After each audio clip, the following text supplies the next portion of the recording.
રાજ્યભરમાં શિયાળે માવઠાની આગાહી. રાજ્યમાં 27 અને 28 ડિસેમ્બરે હળવાથી મધ્યમ વરસાદની કરાઈ આગાહી. ઉત્તર અને દક્ષિણ ગુજરાતમાં માવઠાની આગાહી. સૌરાષ્ટ્ર અને કચ્છમાં પણ હળવા વરસાદની શક્યતા. વાતાવરણમાં ભેજનું પ્રમાણ વધતા માવઠાની આગાહી કરાઈ. રાજ્યમાં હાડ થીજવતી ઠંડીનો ચમકારો. 20 જિલ્લામાં લઘુત્તમ તાપમાન 15 ડિગ્રીથી નીચું નોંધાયું. નલિયા 5.8 ડિગ્રી તાપમાન સાથે ઠંડુગાર. રાજકોટમાં 9.4 ડિગ્રી, કેશોદમાં 9.8, પોરબંદરમાં 10.5, અમરેલીમાં 11 ડિગ્રી તાપમાન નોંધાયું. અમદાવાદ અને ગાંધીનગરમાં 14.4 ડિગ્રી. બનાસકાંઠા જિલ્લામાં વાતાવરણમાં પલટો. આકાશમાં કાળા ડિબાંગ વાદળો ઘેરાયા. કમોસમી વરસાદ થશે તો ખેડૂતોને પાક નુકસાનીની ભીતિ. સુરત શહેરમાં હિલ સ્ટેશન જેવું વાતાવરણ સર્જાયું. સુરતમાં વહેલી સવારથી જ ધુમ્મસનું સામ્રાજ્ય. વિઝિબિલિટીમાં ઘટાડો થતા વાહન ચાલકોને ભારે હાલાકી. જસદણ પંથકમાં ધુમ્મસ છવાયું. આટકોટ, વીરનગર અને બળધોઈમાં ધુમ્મસભર્યું વાતાવરણ જોવા મળ્યું. ધુમ્મસને કારણે થઈને વાહન ચાલકોને હેડલાઇટ ચાલુ કરવું પડે તે પ્રકારની પરિસ્થિતિ. આજે રાજ્ય વેરા નિરીક્ષક વર્ગ 3ની પરીક્ષા. એસટીઆઈની 300 જેટલી જગ્યાઓ માટે પરીક્ષાનું આયોજન. પહેલી વખત બાયોમેટ્રિક સિસ્ટમથી એન્ટ્રી આપવામાં આવશે. એસટીઆઈની 300 જગ્યાઓ માટે 1.85 લાખ ઉમેદવાર નોંધાયા. 754 કેન્દ્ર પર સવારે 11 થી 1 વાગ્યા સુધી પરીક્ષા લેવામાં આવશે. ગીર સોમનાથના ખેડૂતો માટે સિંચાઈ વિભાગનો મહત્વપૂર્ણ નિર્ણય. ગીર સોમનાથમાં ઉનાળુ પાક માટે ડેમમાંથી પાણી છોડાશે. તાલાલા, કોડીનાર, વેરાવળ સહિતના 40 ગામને લાભ મળશે. જૂનાગઢ સત્તાધાર વિવાદમાં આજે યોજાનાર સેવકગણનું સંમેલન મુલતવી. મહંતના સમર્થનમાં યોજાવાનું હતું આ સંમેલન. આગામી દિવસોમાં સંમેલનની તારીખ જાહેર થશે. એમએલએ અમિત શાહના અધિકારીઓ પર ભ્રષ્ટાચારના આક્ષેપ. ગેરકાયદેસર બાંધકામમાં સરકારી બાબુની મિલીભગત. મદદ આપનાર અધિકારીઓને ઘર ભેગા કરો. વિવાદિત સમા ફ્લાયઓવરને લઈને ધારાસભ્ય કેયુ રોકડિયાનું નિવેદન. કહ્યું, વડોદરામાં મેયર હતો ત્યારે ફ્લાયઓવર મંજૂર કર્યો હતો. સમા સહિતના બ્રિજ મંજૂર કર્યા હતા.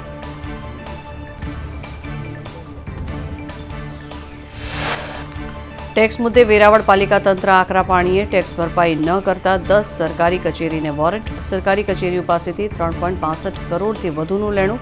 જિલ્લા કલેક્ટરની સૂચના બાદ વોરંટ ઇસ્યુ.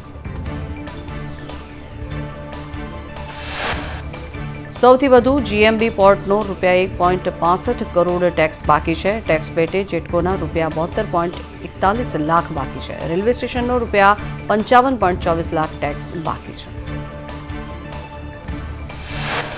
તાલુકા પંચાયત કચેરીનો ₹13.38 લાખ ટેક્સ બાકી છે. એફસીઆઈ ગોડાઉનનો ₹10.10 લાખ ટેક્સ બાકી છે. ત્યારે ડીઈઓ કચેરીનો ₹9.38 લાખનો ટેક્સ બાકી.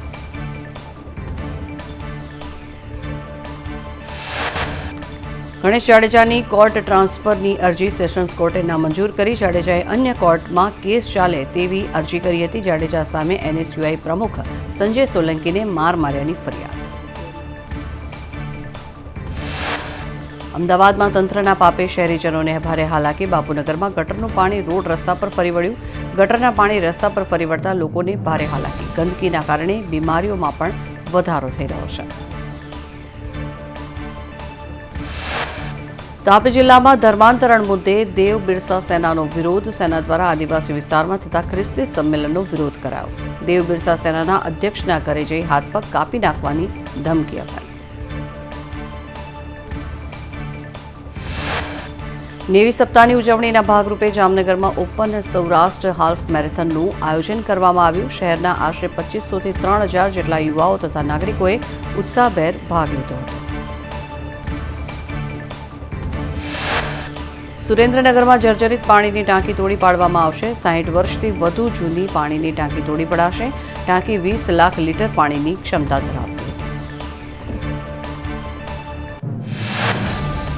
સંકલન બેઠકમાં ધારાસભ્ય અમિત શાહે સરકારી જમીન પર દબાણનો મુદ્દો ઉઠાવ્યો. કહ્યું, જમાલપુરમાં એએમસીની શાળાની જગ્યા પર કોમ્પ્લેક્સ ઊભું કરી દીધું. પોલ સામે આવતા તંત્ર મોડી રાત્રે હરકતમાં આવ્યું. કોમ્પ્લેક્સની દુકાનો ખાલી કરાવાઈ. સુરેન્દ્રનગરમાં નર્મદા કેનાલનું વેસ્ટ પાણી ફરી વળતા અગરિયાઓના પાટા ધોવાયા. મીઠું પકવતા ગરીબ અગરિયાઓની મહેનત પર પાણી ફરી વળ્યું.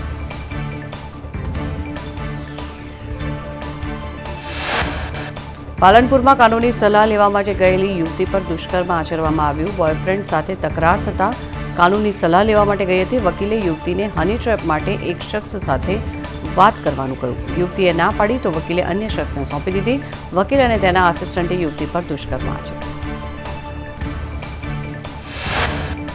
અમદાવાદના સાબરમતી બ્લાસ્ટ મુદ્દે આરોપી રૂપેણ બારોટની ધરપકડ. બોમ્બ બનાવવામાં મદદ કરનાર રોહન રાવળની પણ ધરપકડ કરવામાં આવી. આરોપી પાસેથી 2 તૈયાર પાર્સલ બોમ્બ મળી આવ્યા.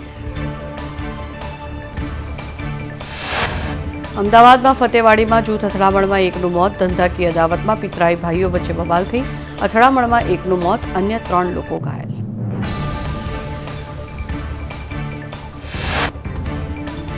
સુરેન્દ્રનગરમાં નર્મદા કેનાલનું વેસ્ટ પાણી ફરી વળતા અગરિયાઓના પાટા ધોવાઈ ગયા. મીઠું પકવતા ગરીબ અગરિયાઓની મહેનત પર પાણી ફરી વળ્યું.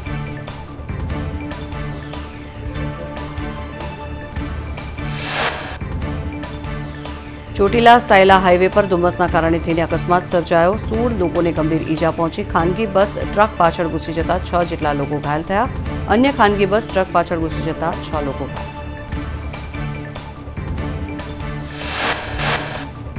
દહેગામ અમદાવાદ હાઈવે પર બ્રિજનો પેરાફિટ અને ફૂટપાથનો ભાગ તૂટી પડ્યો. ફૂટપાથનો 30 થી 40 ફૂટનો ભાગ તૂટી પડતા વાહન ચાલકોને ભારે હાલાકી. બેરિકેડિંગ કરીને રોડનો એક સાઈડ બંધ કરાયો.